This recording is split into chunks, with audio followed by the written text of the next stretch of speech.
একবার এক অভিযানে গিয়েছেন, যাত্রা বিরতি হলো, এর মধ্যে কিশোররা অভিযানে বেরিয়ে গেল, দেখে যে একটা পাখির বাসা, দুটো পাখির বাচ্চা, বাস বাচ্চা দুটো নিয়ে চলে এসছে।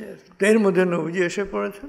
নবীজি বুঝতে পারলেন যে পাখির বাচ্চা কেউ নিয়েছে আর কি। এই তোমরা কে পাখির বাচ্চা নিয়ে এসছো, যাও বাসাতে গিয়ে রেখে আসো। সেই কিশোর আবার পাখির বাচ্চা দুটোকে যে বাসা থেকে এনেছিল সেখানে নিয়ে রেখে এলো। মক্কার মুক্তির জন্য তিনি অভিযান করছেন, 10,000 সৈন্য যাচ্ছে। তো রাস্তায় দেখলেন যে এক কুকুর মাত্র বাচ্চা প্রসব করেছে, ছোট ছোট বাচ্চা অনেকগুলো। তিনি বুঝলেন যে এই বাহিনী এখান দিয়ে গেছে, কুকুরের বাচ্চা একটাও জানে বাঁচবে না। একজন সাহাবীকে নামিয়ে দিলেন যে তুমি এখানে দাঁড়িয়ে থাকো, যতক্ষণ পর্যন্ত এই বাহিনী পার না হচ্ছে তুমি এই বাচ্চাগুলোকে পাহারা দেবে, বাহিনীকে পাশ দিয়ে যেতে বলবে। অর্থাৎ কুকুর ছানার প্রতিও তার কি মমতা।